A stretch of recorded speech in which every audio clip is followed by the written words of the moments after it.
किए प्रभावित करिछि किंबा चाप पकईछि जो आधार को लेकर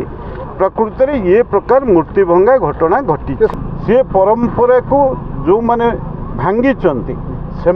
विरुद्ध रे दृढ़ कार्यानुष्ठान ग्रहण करने आमे माननीय मुख्यमंत्री के निवेदन कर मेल रे ये संक्रांत रे माननीय मुख्यमंत्री की मेल करिसेंती।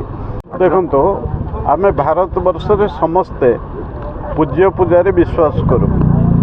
एक गणतांत्रिक प्रक्रिया रे विभिन्न समय रे विभिन्न सरकार गठन हुए विभिन्न राजनैतिक दलर प्रभाव बढ़ी थाए। जदि आमे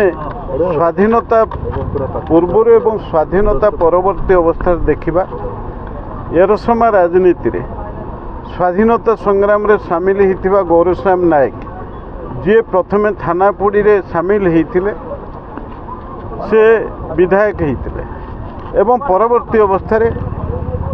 आमर नारायण वीरवर सामंत रत्नमाली जेमा लोकनाथ चौधरी डॉक्टर दामोदर राउत विजय नायक एमती अनेक नेतृत्व ये अंचल को प्रतिनिधित्व करिसेंती। सरकार पर सरकार जाइछि किंतु प्रतिनिधित्व आधार रे जो माने सरकारी कल किंबा विरोध दल रे प्रतिनिधित्व करिसेंती सेमानकर ये अंचल प्रति अनेक अवदान अच्छी से आधार रे आमे विशेष भाव में भारतीय जनता पार्टी जी आमे पूज्य पूजा विश्वास करूँ आज जदि देखिए सरदार वल्लभ भाई पटेल जे पूर्वतन स्वराष्ट्र मंत्री जहाँकर स्टैच्यू ऑफ यूनिटी आमर प्रिय प्रधानमंत्री नरेंद्र मोदी नेतृत्व में तैयारी होती तेणु ये हूँ आमर आधार भारतीय जनता पार्टी आधार प्राचीन भारत वर्षर पूज्य पूजार सम्मान दबार ये हूँ आम परंपरा जगह आम एकत्रित होइचे से जगह डॉक्टर दामोदर राउत पूर्वतन मंत्री ये अंचल विशिष्ट नेता समग्र ओडिशा जड़े परिचित नेता तांकर स्टैच्यूटी एठी जोठी सियाली महोत्सव अनुष्ठित हुए ये चारि पाखरे एठी अनेक सरकारी योजना अनेक घर होइछि एवं बिजू बाबूंकर एठी मध्य एक स्टैच्यू अच्छी एठी जंगल विभाग कौन चिन्ह वर्ण नहीं एवं सेठी जितेबाला स्टैच्यूटी तैयारी होउछि सेतेबेले वन विभाग जी मुख्य एठी डिस्ट्रिक्ट फॉरेस्ट ऑफिसर तांको सहित व्यक्तिगत भाव मध्य मु आलोचना करी प्रथम कथा मु वन विभाग डीएफओ सहित आलोचना कला परे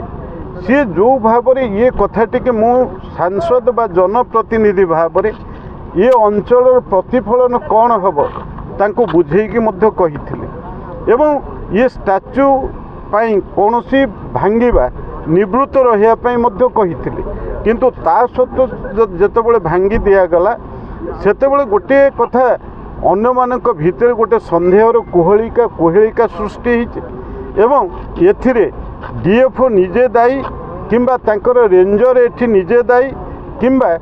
तांको किए प्रभावित करिछि किंबा चाप पकईछि जो आधार को लेकर प्रकृत में ये प्रकार मूर्ति भंगा घटना घटी यह तदंत सापेक्ष एवं निश्चित भाव में मु गोटे कथा कहबी जे आमर माननीय मुख्यमंत्री ये घटनार विधिवत तदंत करने संपर्क में आमर जिला सभापति प्रताप मिश्र सी जे मो सांगे उपस्थित अच्छा सी मेल रे ये संक्रांत रे माननीय मुख्यमंत्री की मेल करिसेंती एवं ये प्रसंग को उत्थापित करिसेंती किंतु प्रकृत में कार्यानुष्ठान कौन ग्रहण करा जीवो ए पर्यंत स्थिर है नहीं किंतु जेहेतु आज 26 तारीख दिन तांको स्टैच्यू उन्मोचन होता तेणु से दृष्टिकोण आज आमे भारतीय जनता पार्टी नेतृत्व ता सहित जो माने दामबाबू को भल पाउथिबा अनेक ए अंचल नेतृत्व स्थानीय लोक